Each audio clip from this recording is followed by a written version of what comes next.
espero que al hacer este desarrollo para ustedes sea claro lo importante que ha sido realizar el recorrido como lo hemos ido haciendo, porque nos va a dar la opción de entender con claridad qué pasó aquí y entender este proceso de Corea.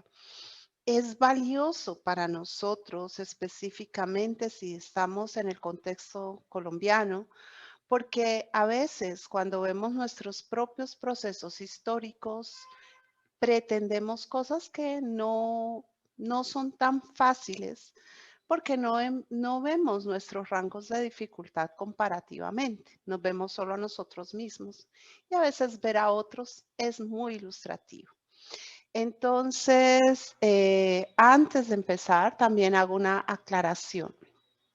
Eh, yo intento ser como debo ser, lo más objetiva posible.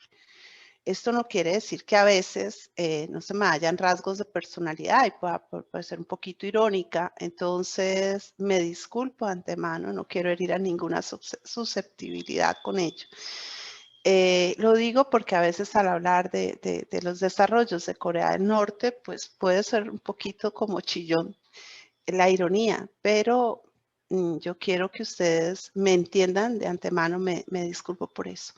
Bien, estábamos en el proceso en el que nos parábamos en 1945, un momento crítico, en el que Japón finalmente se rinde en la Segunda Guerra Mundial y es desalojado, entre otros lugares de Corea. Y así terminan 35 años de ocupación japonesa que habían dado origen a procesos de lucha independentista o guerrillera que se habían concentrado específicamente en las fronteras norte y en las fronteras tanto con China como con Rusia. Llegan los americanos a Corea el 8 de septiembre de 1945.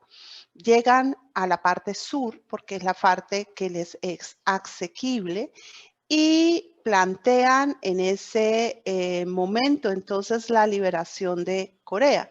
Pero el problema es que no solo nos llegan ellos, sino que al norte de Corea han entrado las tropas rusas también en un proceso de liberación. Estos dos aliados que habían concluido la Segunda Guerra Mundial, ya sabemos nosotros, lo habían hecho peleando juntos por necesidad, pero sin una gran convicción o una gran interacción, porque eran dos modelos políticos, económicos, sociales completamente opuestos. Y finalmente se pactó en Corea como se tuvo que pactar en Alemania, o sea, se pactó a la fuerza. Determinar la división del territorio coreano en dos partes, la Corea del Norte que quedaba bajo la, digamos, la supervisión rusa, iba a ser liberada por los rusos, y la Corea del Sur que iba a ser liberada por los americanos. Obviamente, como podemos saber, ni los unos ni los otros retrocedieron, ambos tuvieron incidencia y han tenido incidencia básicamente hasta 1990. Ya después de 1990, el ámbito geopolítico va a transformarse debido a dos cosas. Por un lado, a la unificación alemana y a la caída del régimen soviético de Gorbachev. En 1946, los estadounidenses reinstauran la República Coreana en el sur con con una orden de restauración de nombre. Esto los va a llevar a insistir recurrentemente en que solo existe una Corea. Y esta Corea, esta única Corea, es la Corea que ellos están respaldando. Vamos a hablar de lo que fue Corea dividida entre 1945 y 1949. Como ustedes se pueden imaginar, la relación era tensa, terriblemente marcada por la sospecha, por la rivalidad de los dos sistemas que están en pleno apogeo y que se están mostrando en un ámbito de desarrollo superior. Un segundito, voy a conectar aquí, un segundo.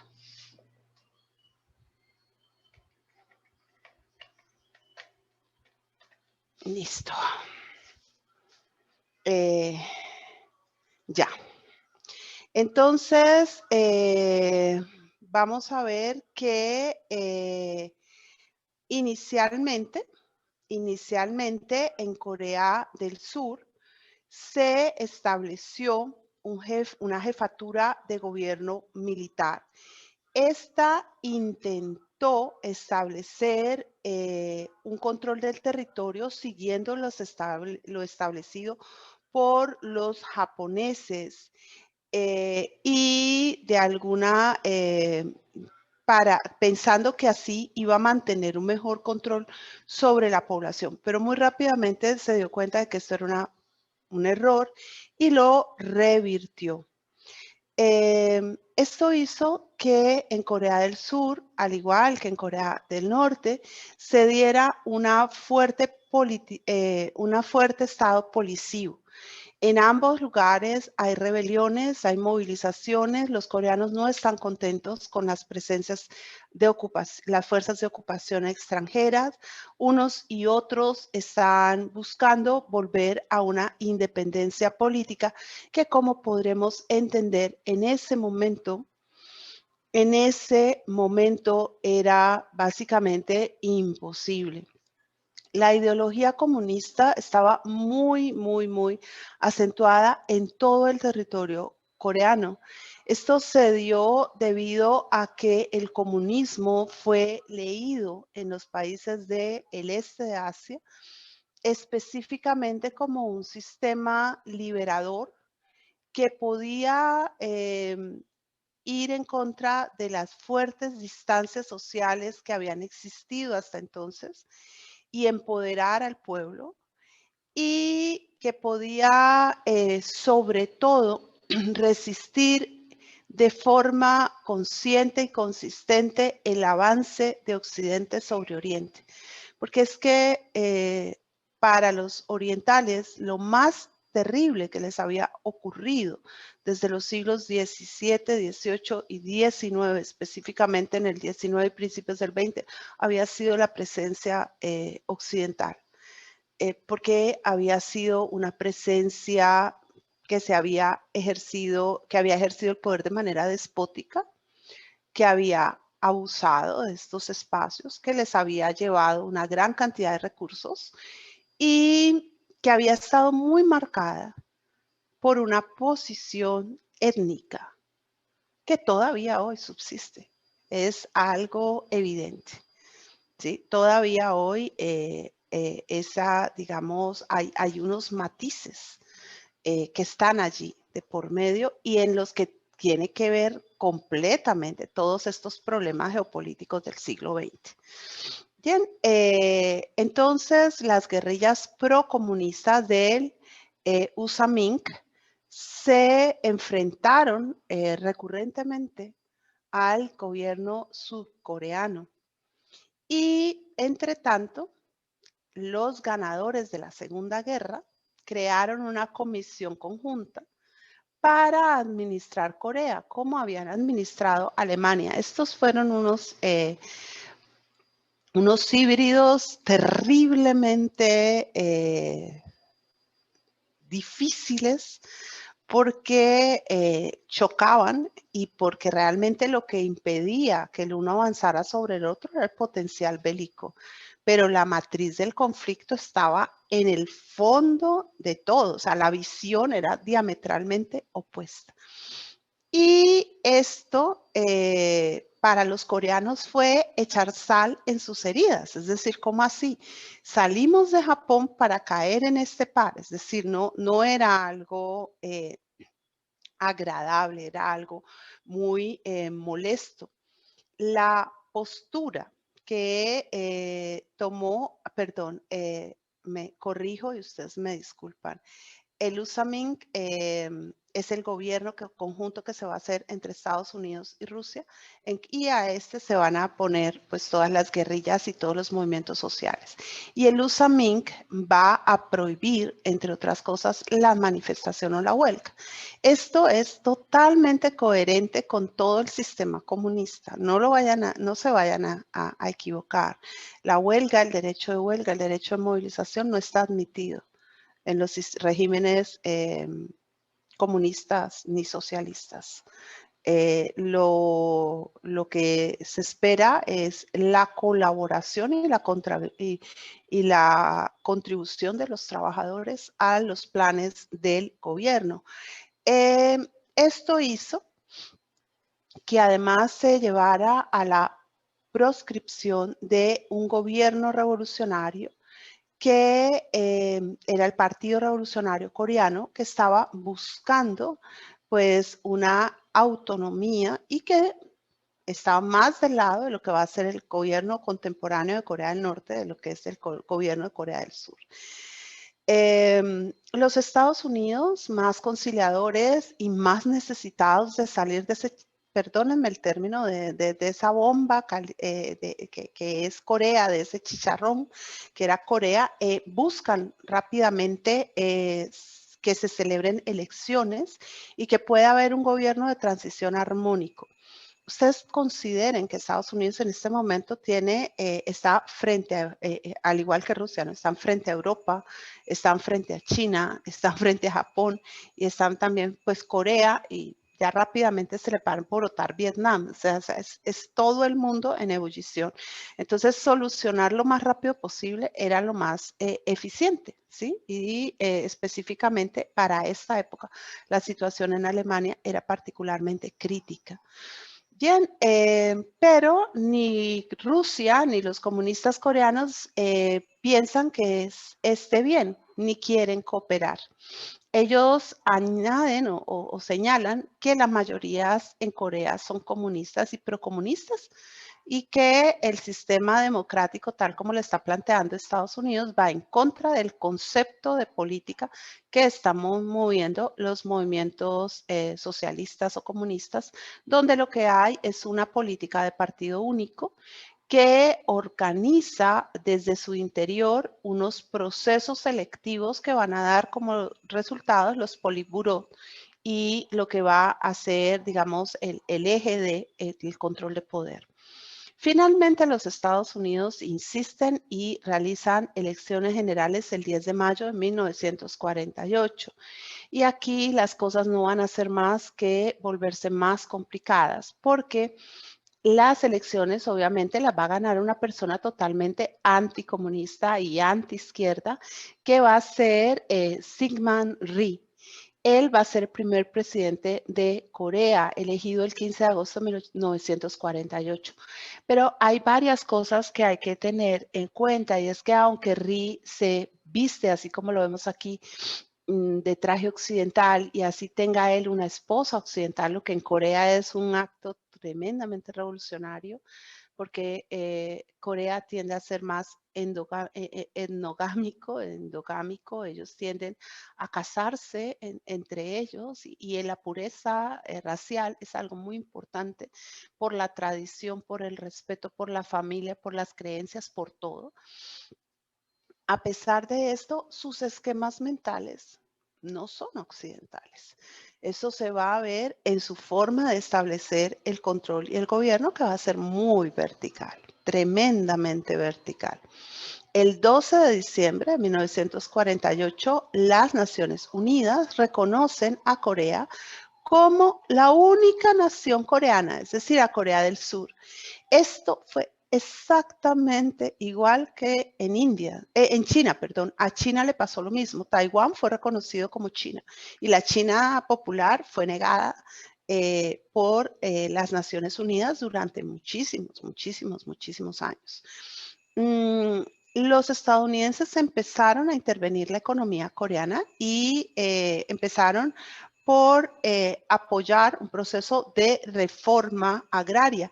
Esta reforma agraria era necesaria. Acordémonos que los japoneses habían intervenido totalmente en las estructuras agrarias en Japón y habían dado lugar a unas formas de tenencia de la tierra muy latifundistas y que se habían vuelto un conflicto grave porque muchas de esas tierras se quedaron desprovistas de mano de obra.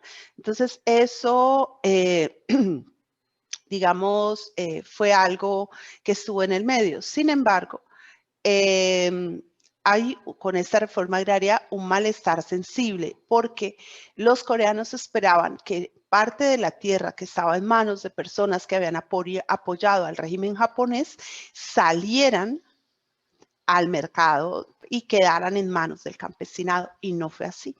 La razón, porque en Corea pasó lo mismo que en Alemania. Se sostuvo a mucha gente colaboracionista con los regímenes anteriores de poder, porque eran la gente que conocía el país, que lo manejaba, que tenía influencia, que sabía qué hacer y que podía ayudar a respaldar los nuevos regímenes que se establecieron. La historia no es perfecta, o sea, esa historia del que llega a salvar el mundo, eso solo en los superhéroes. En la historia real no ocurre eso. Eso quiere decir que hay mucha gente que comete actos terribles contra y de lesa humanidad, que pasa por debajo del aro y sin ningún problema, ¿sí? Esto hizo que el antagonismo entre las dos posibilidades de Corea se volvieran mucho más fuerte y que se recrudeciera el orden de conflicto. El 40% de los hogares agrícolas se volvieron pequeños propietarios y el minifundio no es lo ideal. Lo ideal en realidad no es ni el latifundio ni el minifundio, sino un sistema de régimen de tenencia media que sea fuertemente productivo, o el minifundio, pero acompañado por rangos de tecnificación y de manejo territorial y agrario que permitan que esa tierra, a pesar de ser pequeña, sea muy productiva. Bien, el gobierno de Ri hizo una constitución nacional y validó esa elección de Ri y le dio cada vez más poder. Entre tanto, en Corea del Norte las cosas tenían otro ritmo. En Corea del Norte había emergido un liderazgo muy fuerte, el liderazgo de Kim Il-sung. Kim Il-sung es un hombre carismático, es un hombre que logra ganarse la credibilidad. Ha estado comprometido desde muy joven con la lucha anti-Japón y ahora se ha empoderado dentro de lo que ha sido el sistema comunista, maneja perfectamente los cuadros de poder dentro del partido y logra que el 9 de septiembre de 1948 se cree un régimen comunista que será el de la República Popular Democrática de Corea. Al igual que Corea del Sur, Corea del Norte celebrará elecciones. Obviamente, estas elecciones serán elecciones parlamentarias al interior del partido y tendrán el sesgo que tienen las elecciones dentro de los partidos comunistas, en el sentido de que están muy normadas por la disciplina ideológica, es decir, por la contribución al partido, pero sobre todo por la capacidad que tienen los miembros del partido para plegarse al norte y a las, digamos, políticas preescritas por el liderazgo central. La Unión Soviética respalda a Kim Il-sung, así como la Unión Soviética ha respaldado los diferentes regímenes en todo lo que va a ser el área de detrás de la cortina de hierro. O sea, tienen ideologías similares y la Unión Soviética está en este momento en un proceso de proselitismo hacia el exterior. El comunismo soviético había estado fuertemente golpeado hacia 1938-39. Stalin a duras penas se sostenía en el poder porque había mucho malestar con las políticas desarrolladas y no había, digamos, una gran aceptación del pacto ruso o soviético, nazi-soviético. Digamos, la componenda con Hitler. Pero después de la batalla de Stalingrado, Stalin sale como el héroe libertador de Rusia, el salvador de Rusia. Y para ese momento, él necesita entronizar a Rusia como líder global del comunismo. Tiene un pequeño contendor que todavía se alinea muy bajo sus alas y muy de su lado, que es China.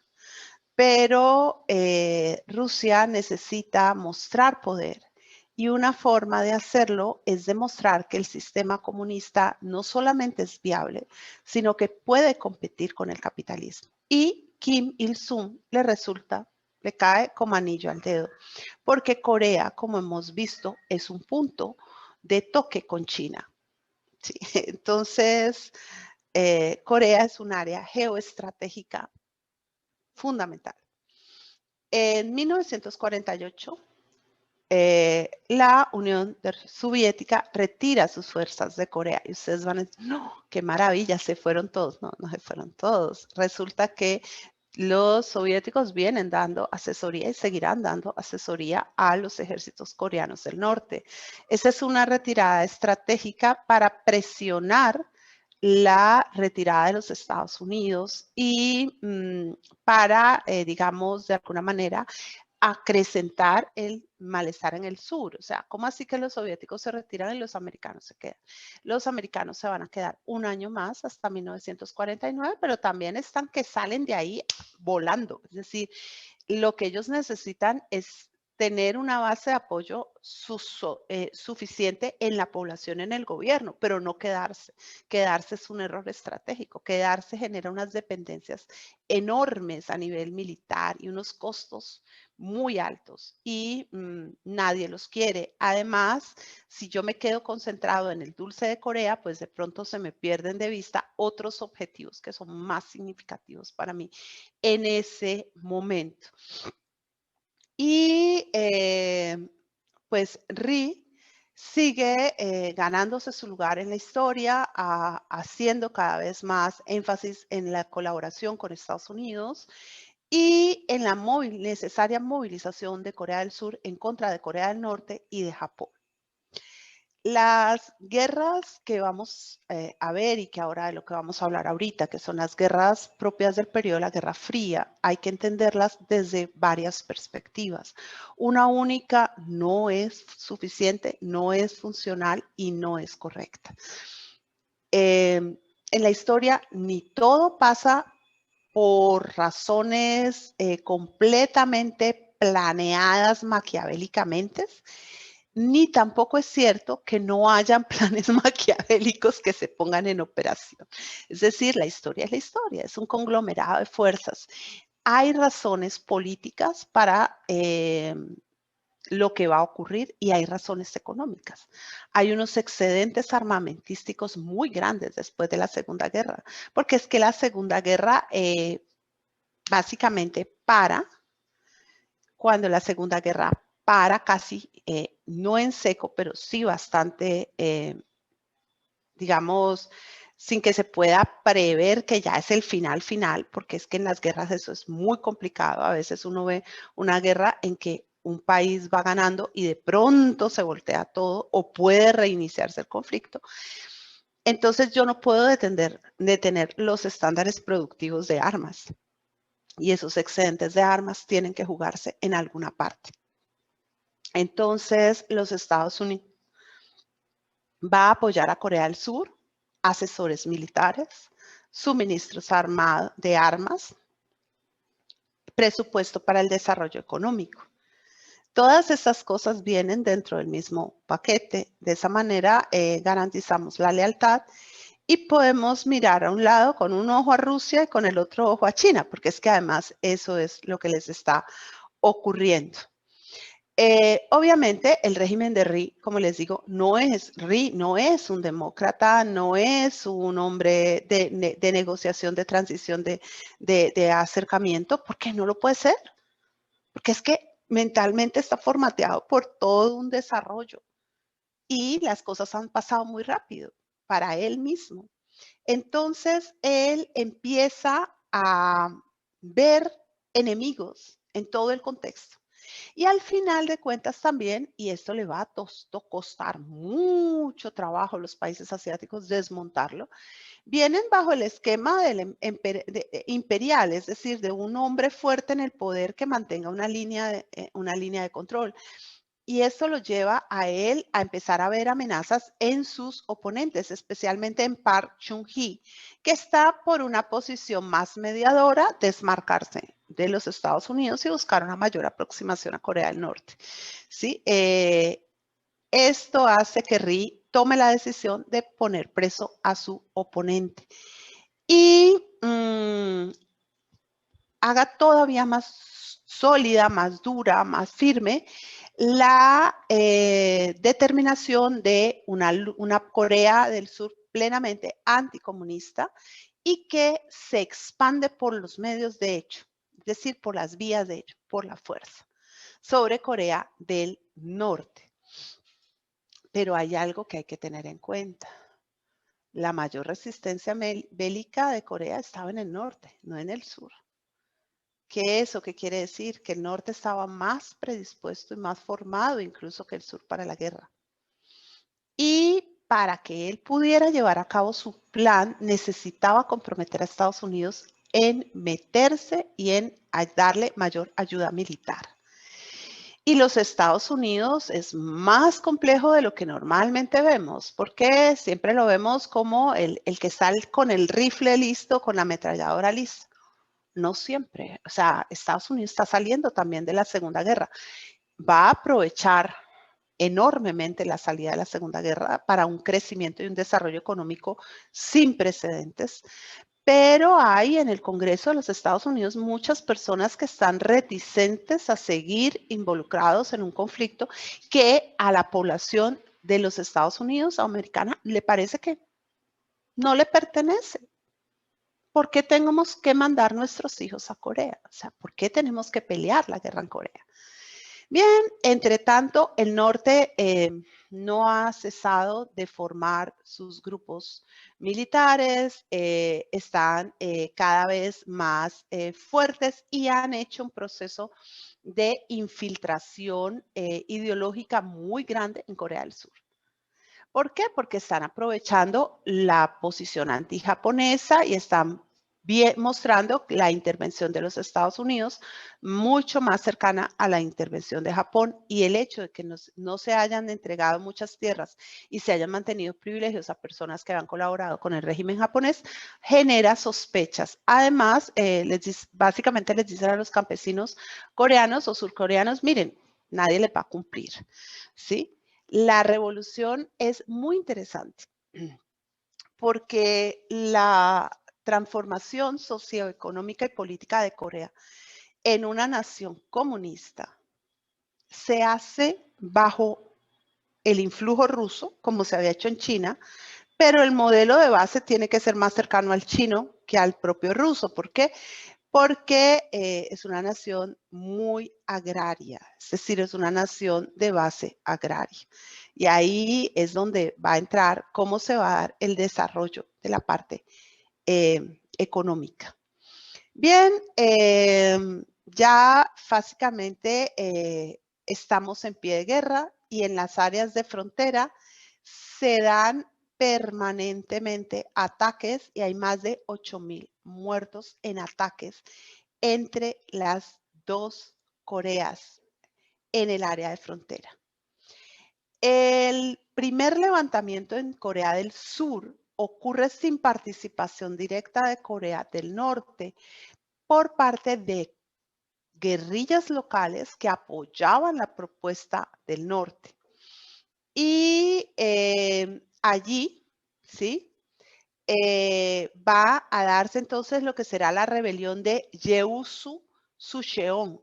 En esa rebelión, hombres del ejército de Corea del Sur se declararon pro norte, o sea, pro comunistas, y masacraron a las familias que estaban en el medio, que consideraban que estaban en contra del proyecto político comunista.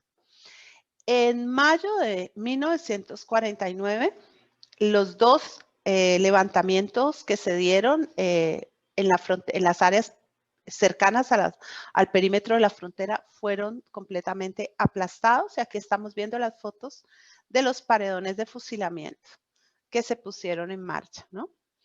Pero la represión sobre esta resistencia lo único que hizo fue agravar el proceso de resistencia. Y en la primavera de 1949 van a arrancar otra nueva ola de ataques guerrilleros en la región de las montañas en Corea. Y ya digamos, casi que entrado 1949, se va a dar el máximo punto crítico del conflicto cuando el ejército coreano entre directamente en un enfrentamiento abierto con las llamadas unidades guerrilleras del pueblo. Fue una situación muy complicada. Entonces, en ese momento, ya habiéndose dado varios hechos de ataques a grupos guerrilleros que estaban buscando la liberación del pueblo de Corea del Sur a través de la reivindicación de los estandartes y los ideales comunistas, Kim Il-sung fue a donde Stalin y empezó a persuadirlo para la guerra. No crean que Kim Il-sung llegó y le dijo, hola Stalin, vamos a la guerra, y Stalin, ya, listo, tampoco. Para Rusia tampoco era fácil entrar a la guerra. Rusia tenía puestos sus garras sobre Europa del Este y el régimen de fuerzas era muy parejo y habían unas líneas de quiebre muy sensibles. Rusia sabía que en ese momento no estaba capacitada para potenciar un nuevo conflicto bélico, al igual que Estados Unidos. O sea, se estaban haciendo pasito porque les tocaba hacerse muy pasito. Y Stalin era muy zorro en eso y no se iba a meter de buenas a primera. Pero para ese entonces se da la victoria total de los comunistas en China. Y cuando China decreta la República Popular China, Estados Unidos no interviene en China. Y cuando Estados Unidos no interviene en China, Stalin dice, podemos ir sobre Corea porque lo más probable es que cuando nosotros entremos sobre Corea, Estados Unidos no intervenga. ¿Con qué se está jugando? Se está jugando con la expectativa histórica. Hitler había avanzado significativamente sobre los Sudetes, sobre Polonia, sobre Checoslovaquia, y básicamente ni el Reino Unido ni Francia le habían cortado, digamos, el margen de expansión por temor a una nueva guerra, porque no estaban preparados para una guerra. Stalin estaba viendo si era lo mismo el caso de Estados Unidos. Ahora, Estados Unidos no está promoviendo allí, primero porque, bueno, es que China es una población de millones de personas. Es un escenario muy complicado, pero muy, muy complicado. Se puede hacer control periférico, pero no control integrado. Es decir, entrar a toda China y dominar toda China, eso era muy complicado. Y más después de los sucesos que había tenido Mao detrás de sí para lograr este impulso tan grande y para acabar básicamente en un muy corto tramo de tiempo con Chiang Kai-shek, que era el líder del nacionalismo chino y que estaba en Taiwán. Estados Unidos estaba más interesado en apuntalar a Taiwán que en atacar a China. Entonces, ante esta situación, Stalin empezó a pensárselo. Mientras tanto, hubo un desescalonamiento de los conflictos que se venían dando desde el 49 y empezando el 50. Parecía que todo estaba muy tranquilo. Entonces Stalin dijo, ya es la hora de movernos. Si Estados Unidos retrocede, nosotros avanzamos, ¿sí? Y empieza la avanzada más agresiva que pueda uno pensarse sobre Asia. ¿Qué había ayudado a Stalin a tomar la decisión? Pues aquí lo vemos, el señor que tiene nuestro querido Stalin al lado, que no es ni más ni menos que Mao Zedong. Mao es un gran admirador de Stalin. La revolución comunista china tiene un margen de acción completamente distinto a la rusa, pero los chinos van a contar desde el principio con el apoyo ruso. No va a ser una relación fácil, va a ser una relación tensa, entre otras cosas, porque a Mao se va a desencantar muy rápido de la falta de reconocimiento por parte de Stalin. Pero a pesar de eso, saber que Rusia y China pueden crear un bloque común para frenar la expansión de los Estados Unidos en Asia, que es el área de expansión geopolítico que ha escogido Estados Unidos desde el siglo XIX. No hablemos de la americana porque esa ya estaba apropiada completamente mentalmente, pero de otra manera. Pero la proyección de Estados Unidos es el Pacífico. Es el Pacífico. Ellos tienen una visión netamente capitalista. Ahí están las mayores comunidades, las mayores posibilidades de consumo y las mayores posibilidades de producción. Entonces, Stalin le dice a Kim Il-sung que proceda, que lo van a apoyar. Va a contar con el apoyo de Rusia y con el apoyo de China. China en ese momento es todavía muy endeble, está empezando, es el momento en que la revolución china es más rica en logros. Es el momento en que la revolución china hace, te deja así, con la boca abierta. Todavía no han empezado las grandes, digamos, experimentos económicos que van a tener procesos muy críticos detrás. Como el gran salto hacia adelante que va a ser en el 53. Entonces, China no tiene, digamos, una gran reserva de recursos económicos, pero tiene una gran reserva humana. Hay un fervor comunista desatado en China y hay muchas personas que están dispuestas a llevar el comunismo a nuevas fronteras, o sea, expandir el comunismo. Así que también en mayo de 1950, Kim Il-sung se reúne con Mao. A Mao todavía le preocupa la intervención de los Estados Unidos. Esa es su gran preocupación, pues Estados Unidos está detrás de Taiwán. Y Taiwán está herido de muerte, pero no está muerto. O sea, sigue existiendo, sigue subsistiendo. Y la flota naval de los Estados Unidos es muy potente. Pero Estados Unidos todavía sigue estando demasiado interesado en lo que está pasando con Japón.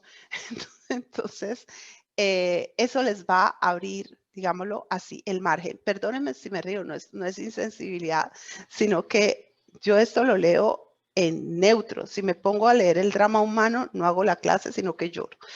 Bien, Mao aprovecha los contingentes coreanos que han participado en la Revolución China, que son hombres muy curtidos en la guerra y que ya están muy bien aposentados en la frontera coreana para enviar esos hombres como primera línea de frente en el conflicto coreano. Entre tanto, Stalin manda un buen staff de generales para que vengan a asesorar a los coreanos. Por ahí derecho hace una serie de pactos de ayuda económica. Las ayudas económicas, perdónenme y me disculpan, nunca son ayudas. Son carísimas. ¿Sí? Son carísimas porque eso es, es igual a cuando usted a alguien le hace un favor muy grande, o sea, un familiar le dice, no, pues quédate a vivir 2 años en mi casa sin pagarme el arriendo, te quedas endeudado por vida. O sea, nunca vas a terminar de pagar esa deuda, porque son cosas muy grandes. Entonces, eso va a pasar. ¿Qué quiere decir? Que muchos de los planes del desarrollo de la naciente Corea del Norte quedan amarrados periféricamente a los proyectos de desarrollo rusos. Igual va a pasar con Corea del Sur, con los Estados Unidos, igual. O sea, ahí no hay diferencias y no tiene por qué haberlas, ¿sí? O sea, es política, así de sencillo. Lo cierto es que el 11 de junio Corea del Norte envía un grupo diplomático a Corea del Sur en señal de paz. ¿Qué pasa? Que si yo puedo evitar la guerra o puedo distanciar la guerra o puedo confundir, pues lo voy a hacer. La opinión pública internacional es importante, son mercados internacionales, son aportes, son ayudas, son visas, son una cantidad de cosas. Entonces, la paz es un muy buen producto para vender. Y esto fundamentalmente para generar confusión porque esta es la época de oro del espionaje. Estamos entrando ya desde la Primera Guerra Mundial hasta, digamos que hasta ahora, el espionaje ha sido una cuestión muy, pero muy importante a lo largo de toda la historia. Pero en esta época hay espías por todas partes y él no quiere que los coreanos del sur puedan anticipar los movimientos que él está pensando que va a desarrollar. Entre tanto, en Corea del Sur se hacen unas elecciones parlamentarias y los grupos independientes que están más proclives a una aproximación al norte digamos, se van a estar en favor de mirar de pronto la posibilidad conciliadora, aunque antes, digamos, que la paz, antes que la guerra, que es lo que propone el gobierno del sur.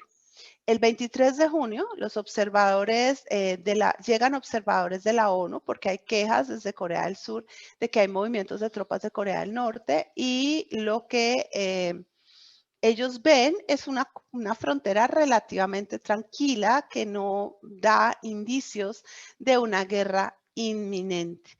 El 25 de julio de 1950, los norcoreanos invaden el sur sin que se haya podido anticipar el golpe. Lo que les da un punto de avance significativo.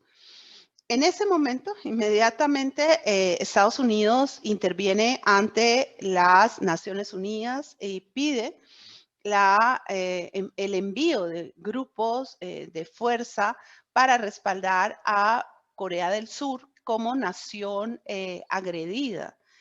Y ya en medio de este concierto, China declara que ellos entran a respaldar al norte.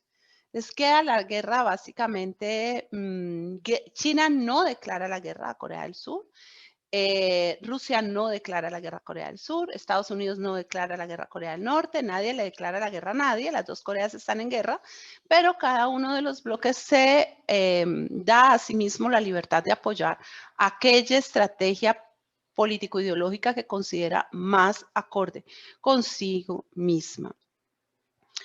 Realmente hay, digamos, la guerra al principio no se decanta tan violenta. Inicialmente son enfrentamientos a lo largo de todo el paralelo 38 y, digámoslo así, los mismos estallidos eventuales. Pero el 25 de julio de 1950, las fuerzas del norte ya lanzan su primera gran ofensiva anfibia a lo largo de todo el paralelo y capturan Seúl en un movimiento muy veloz, lo que hace que Syngman Rhee y su gobierno deban huir y refugiarse en la parte más sur de la península. A mediados de julio, las tropas norcoreanas parecen estar teniendo todo bajo control y sobrepasan con mucho a las unidades surcoreanas y de los Estados Unidos que están como aliados. Las obligan a regresar a un punto de línea defensiva en el sureste de Corea, que es el que se va a conocer como el perímetro de Pusan. En este momento, ¿sí? Es cuando empiezan los cambios que generan el cambio. ¿Por qué? Porque muy contentos de haber ganado tanto territorio en el sur, Corea del Norte empieza a modificar políticas. Nacionaliza la industria, hace una reforma agraria de base sin consideración ninguna y vuelve a restaurar los comités populares que inmediatamente proceden a una serie de juicios sumarios contra aquellos miembros de la población que eran sospechosos de colaboracionismo con los americanos o faltos de fervor político procomunista, posibles espías, bueno. Todas estas cosas hicieron que Naciones Unidas se timbrara o se sintiera más movida. Y en ese momento, la forma en que funcionaba el Comité de Seguridad era más factible a que pudiera haber más fácilmente una intervención. Estamos en otra época, no tan grave como la de ahora. Y ellos permiten que venga una fuerza de intervención liderada por los Estados Unidos para defender a Corea del Sur. Estas fuerzas llegan en septiembre, aterrizan en Incheon y van a rescatar o van a recuperar Seúl para Corea del Sur. Quien está al frente de esta campaña será el general Douglas MacArthur y bajo su liderazgo las fuerzas surcoreanas y americanas aliadas y de la ONU van a avanzar rápidamente hacia la frontera norte con China. Allí no lograron, digamos, derrotar completamente a los norcoreanos porque el ejército norcoreano aprovechó el pase libre que tenía hacia China y se refugió en la Manchuria china. ¿Sí? Se resguardó. Kim Il-sung logró ir recuperando paulatinamente terreno y creó un bastión de poder en la provincia de Chang'an. Y a finales de noviembre, los chinos mandan sus contingentes y entran ya directamente en conflicto con la ONU y logran retomar Pyongyang en diciembre de 1950 y Seúl en 1951. Pero esta es una guerra de ir y venir, así que las fuerzas de la ONU van a recuperar 2 años después Seúl. Esta guerra de Corea fue una guerra dramática. En esta guerra de Corea pasaron cosas horribles. Estados Unidos implementó por primera vez el napalm o el agente naranja, que es un arma química que hoy en día está sancionada por la ONU y no se puede utilizar en los conflictos bélicos. Fuera de eso, se hicieron bombardeos sistemáticos que destruyeron diques, presas, obras de infraestructura. Mejor dicho, fue una situación muy difícil. China y Corea del Norte alegaron que Estados Unidos está usando armas biológicas. El uso de las armas biológicas no ha sido comprobado todavía hoy, o sea, se sabe que hay en experimentación, pero todas las grandes potencias las niegan a más no poder. Lo que sí se usó fue el arma química, como les dije. En los bombardeos sobre Corea del Norte dejaron básicamente arrasada toda esta área. Los edificios fueron completamente destruidos y fueron reemplazados bajo tierra en un esquema de acción que después será emulado en Vietnam. Escuelas, hospitales, todo bajo tierra, todo bajo tierra. Y tenemos claro que la producción económica de 1953 era un 75 o un 90% más baja que la que se había tenido en 1949, es decir, el país retrocedió décadas. Mientras la guerra se desarrolla, la mesa para el armisticio sigue teniendo lugar. Ya las conversaciones habían sido iniciadas en julio de 1951 y finalmente lograron concluirse el 27 de julio de 1953, cuando ambas naciones y sus aliados se dieron cuenta de que eso no tenía arreglo. Es decir, ahí no había nada que hacer. Había que volver otra vez al paralelo 38 porque no había forma, es decir, no había opción de que uno se impusiera sobre el otro. La razón o el motivo era la población. O sea, las poblaciones de Corea del Norte y de Corea del Sur son ideológicamente opuestas. Son dos poblaciones con rangos de mirada completamente diferentes. Ahí vemos nosotros las avanzadillas durante el periodo de la guerra. En agosto del 1950 es el primer cuadro. Y ahí vemos cómo para 1950 parece ser que Corea del Norte ya tiene la situación resuelta, mientras que nos encontramos con el hecho de que para 1900, ya para el momento en que interviene Estados Unidos con más fuerza, y es que esta cosita no me deja ver exactamente la fecha. Para otoño de 1950, la situación parece haberse invertido. Luego, en enero del 51, vuelve a tener mayor fuerza Corea del Norte y ya en el 53 la situación retrocede al estado inicial. Fue una situación muy triste, es decir, una guerra para volver a donde empezamos. Esta guerra dejó unas lecciones históricas importantes. De todas maneras, en ella, Corea del Norte demostró tener un potencial bélico muy grande, pero Corea del Sur ya se decantó claramente como una nación con una propuesta diferente de la de Corea del Norte. En ambos bandos las bajas fueron altísimas. Naciones Unidas perdió 36,000 hombres, que la mayoría de ellos todos norteamericanos.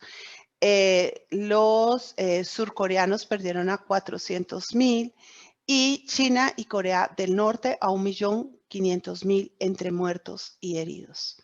Ahí cuando ustedes ven 1.500.000, ustedes dicen, eso es China. Eso es China en una guerra regular. Unos números muy altos, igual que Rusia. ¿Sí? Durante la guerra de Corea se introdujo por primera vez el helicóptero en el campo de batalla. Esta vez se usó única y exclusivamente para transportar heridos. Ya será en Vietnam cuando se le use con fines claramente bélicos. Bien, tras el armisticio del 15 de agosto de 1953, Corea del Sur pudo regresar nuevamente a Seúl. Después del armisticio, Corea del Sur vivió un proceso largo de agitación política porque Syngman Rhee intentó volverse un dictador, un gobernante eterno, y esto trajo mucho malestar. Perdón, esta se me fue donde no era.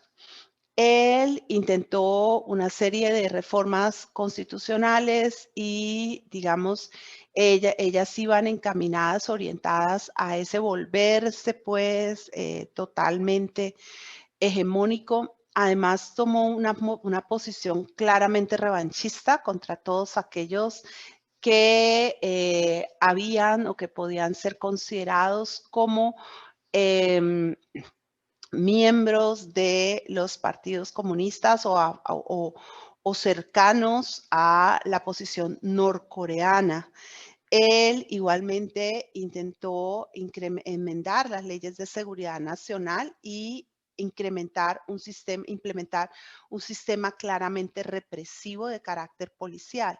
Es decir, donde todos estamos bajo sospecha, donde con cualquier cosa te llevan a la cárcel, no hay habeas corpus, toda una serie de cosas muy complicadas.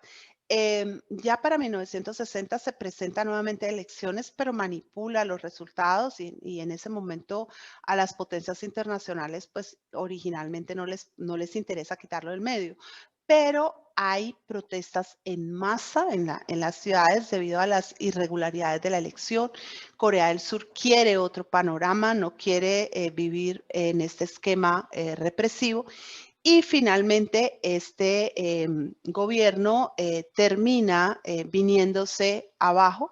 Él tiene que renunciar y huir hacia el exilio. Ay, este se me quedó. Entre tanto, en el otro lado, Kim Il-sung va a consolidar grandemente su poder. Cuando nosotros nos encontramos con la Corea de 1953, encontramos que el partido o las fuerzas comunistas eran diversas, no eran únicas. Acordémonos que Kim Il-sung había contado con el soporte o con el apoyo de China y de Rusia, y eso tiene un cobro interno. Entonces resulta que habían 4 facciones. La facción Yahan, que era compuesta por coreanos que habían vuelto de China. La facción de los coreanos que habían vuelto de Rusia o que habían llegado de Rusia. La facción de Pao Hong-jong, que era de comunistas coreanos nativos, pero opuestos a Kim Il-sung. Y el grupo Kapsan, que era el grupo de Kim.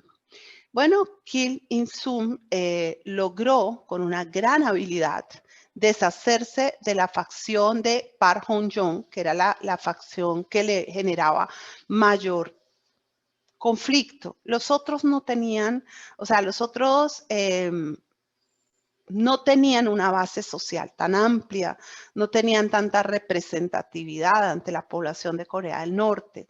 Eran más fáciles de digámoslo así, de interceptar y de controlar. Pero Park Hong-jong no. Y Park Hong-jong tenía una visión de comunismo muy distinta de la de Kim Il-sung. Es más, podríamos decir que tenía una visión de comunismo, porque la de Kim Il-sung era una cosa híbrida, así como la de Ri, o sea, una mezcla de rey emperador sobre el gobierno de un pueblo completamente sometido, más o menos es eso, o es eso. Entonces, Kim Il-sung hizo la jugada maestra, una jugada clara, que fue la de desprestigiar a la facción de Park Hong-jong, acusarles de corrupción, colaboracionismo con el sur, falta de afiliación a los intereses comunistas y salir de ellos. Y de esta manera, él logró ya, digamos, hacerse completamente con el poder.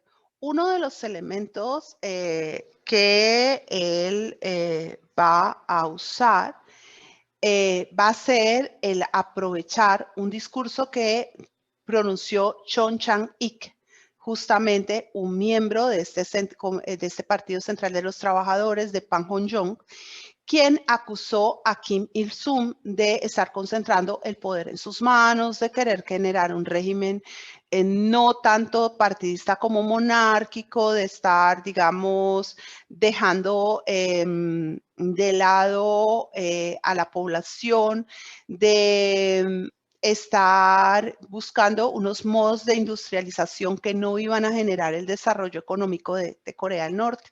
Entonces él se deshizo de él y por ahí derecho de todos los demás. Vamos un poco a este contexto de Guerra Fría para ir ahorita a las dos Coreas, tal como están ahora. Hay que decir que si bien en Corea del Norte se va a seguir esta línea que nosotros hoy en día podemos considerar, y me voy a ir allí, básicamente monárquica, donde tenemos a Kim Il-sung, después seguido por Kim Jong-il, su hijo, y luego por su nieto, ¿sí?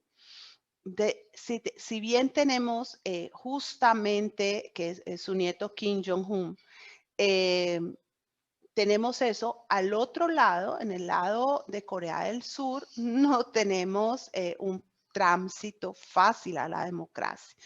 Va a haber muchas dificultades, mucha corrupción, líos, la dificultad para quitarse a los Estados Unidos que le respira detrás del hombro y que interviene toda su política para que se oriente de acuerdo con unos protocolos y unos presupuestos que son los del capitalismo occidental.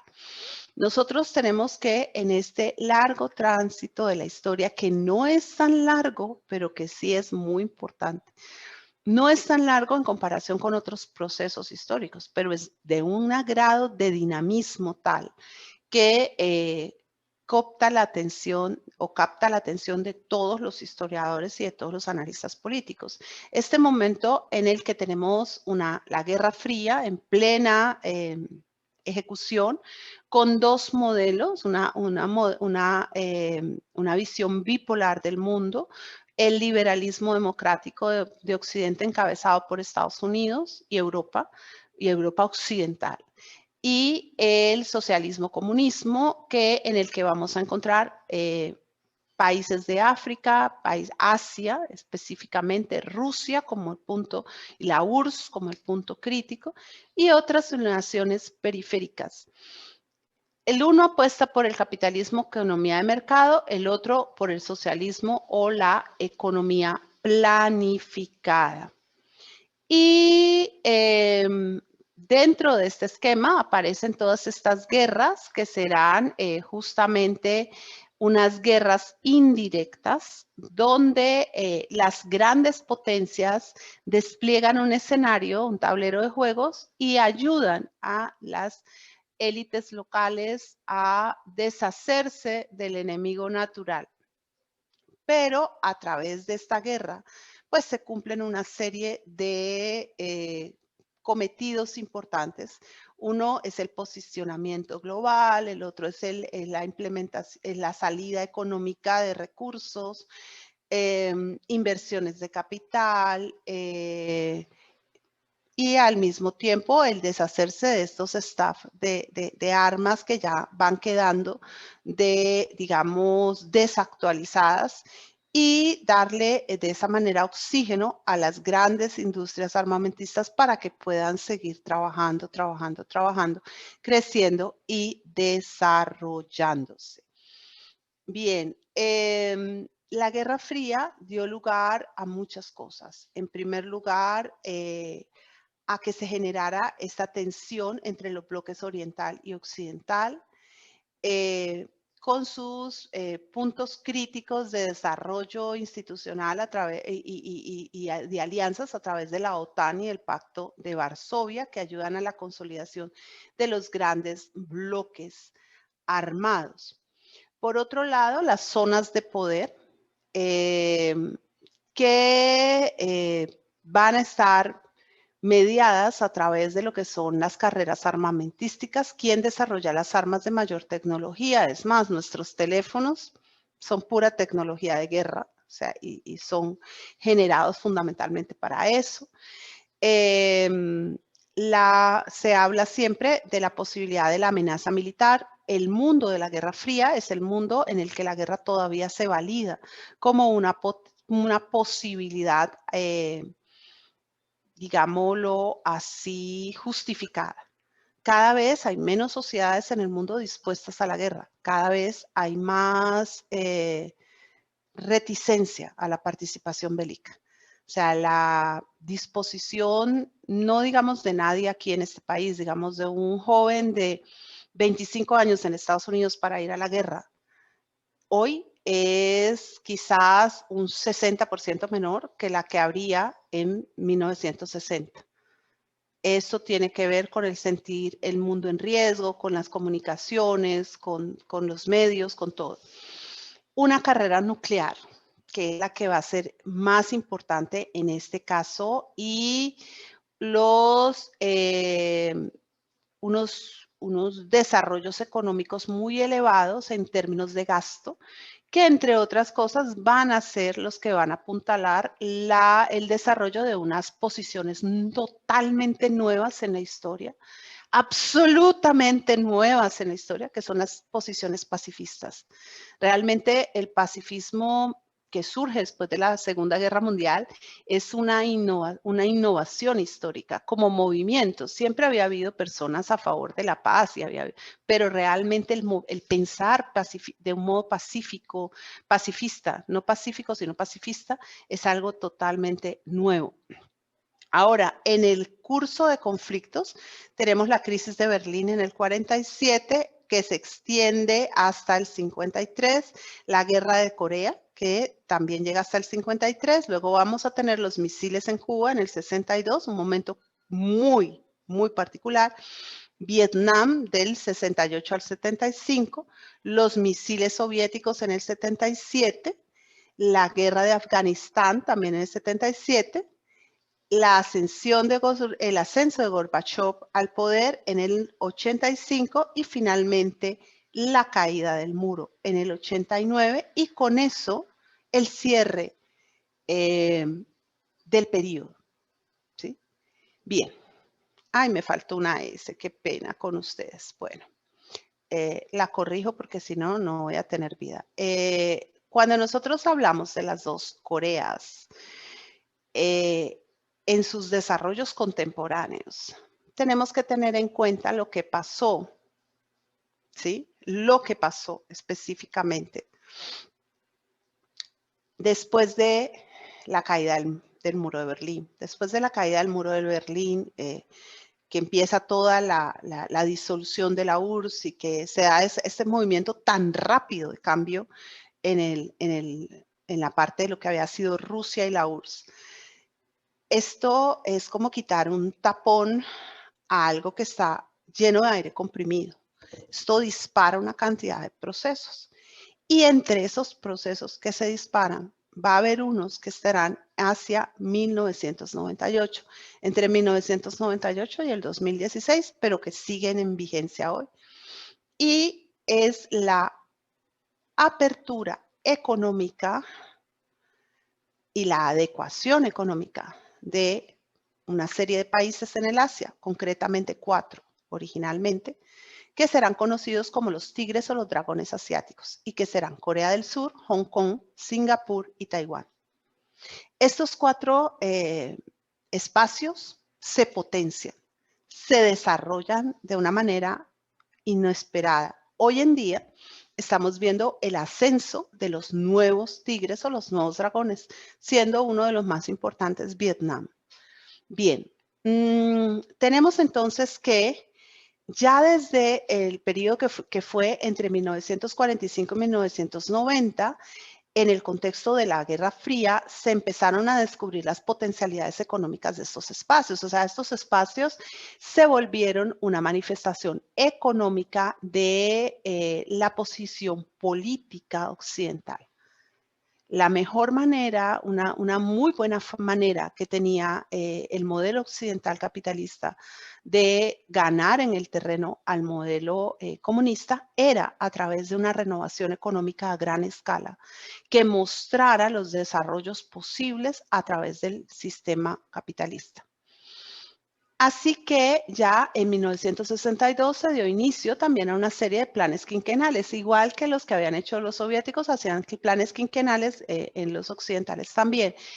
Y era importante tener el mismo plazo, el lustro, porque en planificación por lustro se puede hacer una planificación a escala muy grande y en 5 años se pueden ver resultados significativos, pero no es tan largo como una década, de manera que los errores que vayan apareciendo marginalmente en el proceso se pueden ir corrigiendo. Y ellos empezaron estos planes quinquenales en una orientación industrial. ¿Por qué industrial? Porque estos territorios son muy pequeños para hacer y no son no tienen tantos recursos mineros o tantas potencialidades como para hacer una reforma en escala primaria de la economía, ¿sí? Entonces, ya empezaron los cambios y a mediados del 2010, ya estas sustituciones tecnológicas, estas modificaciones que además fueron jalonando un desarrollo de horizonte político, se hicieron completamente evidentes. ¿Qué ayudó a estos 4 países o a estas 4 naciones a salir adelante de esta manera? Bueno, Hong Kong hoy en día está bajo la interdicción china, ¿no? Primero, la abundancia de mano de obra. Segundo, el esquema laboral, que era un esquema laboral que no está basado tanto en el derecho como en el deber, que supone una consagración del trabajador inmensa hacia su lugar de trabajo, al punto de que lo hemos visto tanto en Japón como en Corea. La gente en Corea los horarios de trabajo son flexibles. La gente trabaja a cualquier hora. Pues si yo siento que soy más productiva a las 3 de la mañana de 3 a 5, pues trabajo de 3 a 5 y puedo tomarme el mediodía completo. O sea, trabajo a la hora que yo quiera, como yo quiera. La creación de zonas francas portuarias que con una disminución significativa de impuestos que atrajo un alto grado en alto grado al capital extranjero. Muchas veces nosotros pensamos, ay, ¿por qué no nos volvemos así? Tan bonitos ellos como llegaron tan lejos, como han logrado tantas cosas. Me voy a tomar un ratico, me voy a pasar unos 5 o 10 minutos, me van a perdonar. Bien, pero no tenemos en cuenta que hay una cultura detrás. La cultura de estos países es vertical, autoritaria, o sea, se obedece. Y hay una jerarquía, y esa jerarquía es una jerarquía absolutamente preestablecida. Disciplina,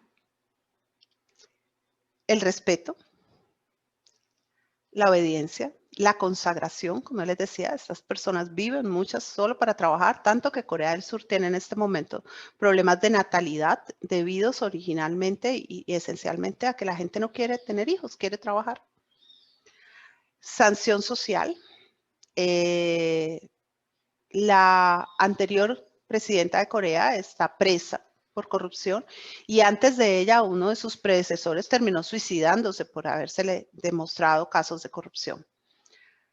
Corea es muy dada a la sanción social. O sea, las personas que son determinadas como corruptas o inmorales son marginadas socialmente. Ellas y sus hijos. Autoexigencia. Siempre quién puede dar más y sacrificio. A la gente se le pide se sacrifique por las metas de sus empresas, de sus conglomerados, de su trabajo. Estos valores que son muy orientales, muy coreanos, se complementan con unos valores que fueron adscritos y que son más occidentales. La ambición. En Corea tener dinero y tener plata y tener cosas es lo máximo. Hay un materialismo perfectamente aceptado. No es como aquí que, ay, usted tan materialista, ay, no, ¿qué diremos? No, maravilloso. La mejor casa, el mejor carro, los mejores zapatos, la mayor riqueza, eso es algo totalmente deseable. La competitividad a más no poder, la creatividad, o sea, se estimula la creatividad todo el tiempo. Hay unos niveles de educación muy altos, la educación muy promovida y muy competitiva. No tanto como en Japón, que lleve hasta el suicidio o al autoconfinamiento o a formas incestuosas en ciertos momentos, no tanto, pero sí muy alto. Uy, se estudia para los exámenes que van a la universidad y se marcan la jerarquía, ¿no? Entre el que estudió y el que no estudió. Entonces, es muy pesado y el estímulo, ¿no? Como les digo, todo el tiempo tiene ese estímulo. El que es mejor, el hijo que tiene mejores notas es el favorito de la casa, el hijo que gana más es el favorito de la casa, o sea, eso es clarísimo. Veamos los dos Coreas muy rápidamente. En términos de la dinastía del señor Kim Il-sung, Kim Jong-il y Kim Jong-un, y pues todo lo que es la democracia de Corea del Sur, que ha tenido hasta la fecha 12 presidentes. En segundo lugar, la economía. Sabemos que en 1973 las dos Coreas estaban a la par en desarrollo económico. Y sin embargo, hoy en día, en el 2020, Corea del Sur está en el segundo lugar como la economía más innovadora después de Alemania, antes que Singapur, Suiza, Suecia, Israel, Finlandia. Corea del Norte se quedó estancada en 1980. Este es el edificio más alto de Pyongyang. Apenas fue concluido en 2000, creo que hace poquito, como el 2018, por insistencia del gobernante, siempre se me va, de Kim Jong-un. Pero todavía, aunque Kim Jong-un se ha interesado en hacer unas construcciones, ha hecho una ciudad para el esquí, una estación de invierno, y está haciendo una estación de verano, y está haciendo renovaciones de edificios, pero esa economía está en el aire, no tiene un soporte. En 2011 sabíamos que la mayor parte de la economía estaba en la industria, pero en industria de armas o en industria pesada, y está muy desactualizada, no es competitiva y no tiene mercados, porque además Corea del Norte carga con una serie de sanciones económicas enormes, incluidas las de China, que le cierran la salida a los mercados. Agricultura, la agricultura así es muy penosa. Hace 2 años Corea del Norte vivió una sequía absurda, asombrosa. No tienen sistemas de irrigación, no hay un sistema de canalización, no hay sistemas hídricos lo suficientemente fuertes. Ahora, la industria, hay que contar algo, y es que Corea del Norte básicamente carece de energía. Todas las noches hay racionamiento de energía, y el sector que pareciera tener como mayores opciones es el de servicio, pero aún así no logra un nivel de estabilidad lo suficientemente grande. Entonces, la economía de Corea del Norte es una economía a pérdida y de herida de muerte, obsoleta en la mayoría de los casos. Tenemos un índice de 4,8% de desempleo. En Corea del Sur es 3,8%, no está tan bajo tampoco. La esperanza de vida en Corea del Norte es de 72 años, en Corea del Sur es de 82 años. Y la variación de PIB en el 2016 era en Corea del Norte de 2,8 y en Corea del Sur de 3,9. La población de Corea del Norte está en 25,1 millones y la de Corea del Sur en 52 millones. Esto para el 2018, ¿no? Cuando se encuentran las dos Coreas, que últimamente han estado digamos, hablando de la posibilidad de volver a unificarse, encontramos que estas dos Coreas son muy distintas. Ya voy allá. Son muy distintas y tienen muchas dificultades. El país que, bueno, esto indica los móviles, los teléfonos. Voy a ir muy rápido para irme al final. Los teléfonos móviles, pues ustedes ven que en Corea del Sur todo el mundo tiene básicamente un teléfono móvil. En Corea del Norte no. Los teléfonos son un indicativo de libertad individual, de libertad de pensamiento, de posibilidad de moverse.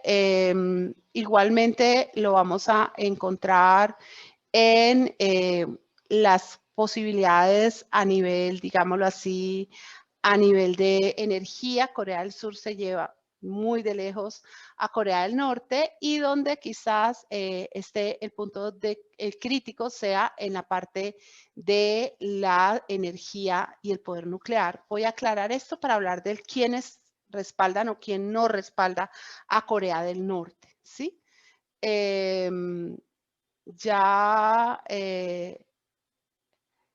Listo, entonces les cuento.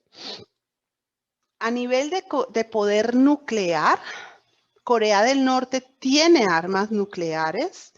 Es uno de los países con menos potencial, está en el puesto número 15. El primero es Rusia, el segundo es Estados Unidos, el tercero es Francia. Las armas nucleares de Corea del Norte no son armas de altísimo alcance. El problema es que Corea del Norte tiene armas que podría suministrar a ISIS, a Al-Qaeda, bueno, a cualquier grupo terrorista, son de corto alcance, pero de alto impacto. Esta forma de amenazar de Corea del Norte con el potencial bélico y el hecho de que hace unos años haya atacado una isla y haya hecho pruebas, la llevó a adquirir sanciones por parte de todo el mundo. En la última gran potencia que se acercó a Corea del Norte, no con la intención de ayudarla, pero sí de mediar el conflicto entre Corea del Norte y Corea del Sur, fue Estados Unidos. Pero poco después de que lo hiciera, China volvió a posicionarse en el área. Corea del Norte recibe la mayor parte de su apoyo de China. Sus grandes compromisos económicos están con China. China en este momento la tiene en stop y la tiene amenazada. China es el que tiene el collar de ahogo de Corea del Norte, el que le dice hasta aquí no más o de aquí en adelante no avanza. Casi todos estos proyectos de construcción que están haciendo en Corea del Norte están visualizados a la posibilidad de que llegue un grupo mayor de turistas chinos. Los turistas chinos están llegando, pero lo que pasa es que a China no le interesa estar marcada por Corea del Norte o en la relación con Corea del Norte. China ni va a soltar a Corea del Norte ni va a apoyar totalmente a Corea del Norte, porque China tiene en este momento unos intereses muy grandes en lo que es la ruta de la seda y está desmarcándose de ser el ogro malo en los estamentos internacionales, quiere mostrarse afecta al respecto de los derechos humanos, un punto que es muy crítico para ella y que es muy crítico en Corea del Norte también. Entonces, ellos están allí, no la sueltan porque Corea del Norte es un posicionamiento geoestratégico importante, no solo con Estados Unidos, sino también con Rusia. O sea, ahí se cruzan los cables ellos tres. Pero el que le interesa más a China no es Corea del Norte, sino Corea del Sur. La relación con Corea, con Corea ha sido crítica a lo largo de todo el siglo XXI. Después de el relevo de poder en Corea del Norte, se ha empezado a intensificar una idea que ya viene desde atrás, que viene de buscar la forma de que se dé en Corea algo parecido a lo que se dio en Alemania, pero es que el proceso alemán es otra cosa y fue en otro contexto. En el proceso alemán no había alguien tan fuerte teniendo el control del país, es decir, el gobierno de Alemania Oriental estaba muy endeble y las condiciones de pensamiento de la población alemana oriental no eran ni diametralmente, o sea, no eran ni remotamente cercanas a las de Corea del Norte, donde la población es casi toda iletrada, está muy sometida, no ha tenido la posibilidad de ver más allá. Los alemanes orientales sí, o sea, los alemanes orientales resistieron y ayudaron al comunismo y fueron críticos frente al comunismo de una manera en que Corea del Norte no ha podido llegar a ser. China empezó a intervenir este proceso y sobre todo cuando se tomaron posiciones tan duras por parte de Estados Unidos en el 2001 contra Corea del Norte, tratando de mediar la cosa. Y ahí fue cuando China, aprovechando que Rusia se había echado para atrás, tomó como la posición de aquí estoy yo siempre he estado aquí y yo estoy más fuerte que nunca. Pero la misma China ha tenido que distanciar sus políticas en ciertos momentos frente a Corea del Norte por presiones en el área y, como les digo, por presiones específicamente con Estados Unidos. Para China en este momento es más importante su relación con Estados Unidos que su relación con Corea del Norte, y es más importante su relación con Corea del Sur que su relación con Corea del Norte. O sea, Corea del Norte se está quedando cada vez más sola. El problema es que tienen armas lo suficientemente potentes, no como para hacerle daño a Estados Unidos, ¿sí? Aunque ellos dicen que pueden, ellos no pueden llegar a Estados Unidos, a Nueva York o a Washington, pero pueden llegar a Hawái o pueden tocar países cercanos. La amenaza más grande es hacia Corea del Sur, ¿no? Es hacia Corea del Sur y hacia los sitios donde haya importancia en términos del desarrollo económico americano. Obviamente, en la medida en que se intensifica la dificultad con Corea del Norte, Estados Unidos incrementa y hace cada vez más sensible su presencia en el área. Es una presencia que además tiene que hacer sensible más que por Corea del Norte, que realmente es un objetivo menor, por China. China es realmente el problema en este momento. Y ahí ustedes ven los alcances de los misiles norcoreanos. En primer lugar, Corea del Norte puede alcanzar a China, puede alcanzar a Japón, podría alcanzar a Rusia, y estas son las líneas rojas son los alcances que puede tener en relación con Estados Unidos. En este momento sigue estando como para coger balcón. Las dos Coreas insisten en quererse acercar, insisten, parece que se pensó que Kim Jong-un era más factible que se acercara a Occidente porque pues, se educó en Suiza, es un hombre que habla varios idiomas y pues que podría estar pensando de otra manera, pero la realidad es que no está proponiendo cambios de base para su población, sigue con unas políticas completamente excéntricas, buscando cosas que no traen solución al pueblo. El pueblo coreano es un pueblo que está viviendo unas condiciones de mucha necesidad, está mal educado, está pobre, no tiene recursos económicos y la situación es muy difícil. Las dos Coreas se han aproximado entre el 2017 y 2018, pero no pues habían puntos en la agenda que deberían haberse desarrollado justamente ahora, pero pues el COVID y todo esto ha generado muchos problemas. El COVID ha golpeado a Corea del Norte, ha golpeado a Corea del Sur.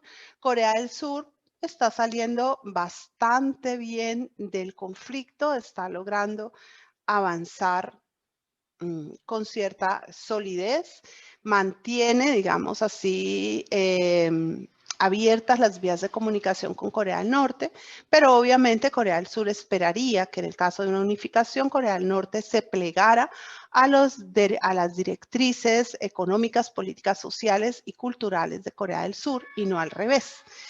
Y es muy difícil que un gobierno que se sigue sustentando a partir de un control de las armas, de un control del poder, del sistema policivo, de una endogamia de élite, donde todos estamos con todos y nos reafirmamos, vaya a ser realmente una apertura por sí mismo. Tendría que haber un levantamiento de base, probablemente una nueva guerra. No veo a los coreanos del sur haciendo lo que hicieron los alemanes. Lo que hicieron los alemanes fue una cuestión muy compleja. No estuvo Corea, digamos, Alemania, pues ya se reunificó menos tiempo después y en la reunificación de Alemania, como les digo, jugó mucho jugaron muchos factores. Por un lado, la presencia de bloque de todos los países que se iban a desmovilizar del socialismo en el este. Y por el otro lado, sí, una conciencia del pueblo alemán de que invertía en la unificación a costa de sacrificar el bienestar inmediato. Los alemanes hicieron una inversión muy grande. Ahora, la situación actual con la no elección de Trump, con que gane Biden, le da a Xi Jinping una opción de juego más amplia sobre la mesa del tablero de las dos Coreas, un espacio donde él de pronto por andar mirando para otro lado se le había descuidado un poquito, pero donde él necesita jugar sus fichas de tal manera de que no pierda a Corea del Norte y gane a Corea del Sur. Es probable que parte del cambio de Corea del Norte esté en manos de China, como el cambio en tantos otros lugares. Bueno, ahí vamos a cerrar. El tema para seguir y seguir y seguir y seguir, porque es un conflicto que está puesto sobre la mesa. No sé si, yo imagino que hoy tienen más, de pronto tienen inquietudes, tienen preguntas. Pero como ustedes ven, no se puede pensar Corea al margen de toda la geopolítica de la región, que es una geopolítica bien compleja.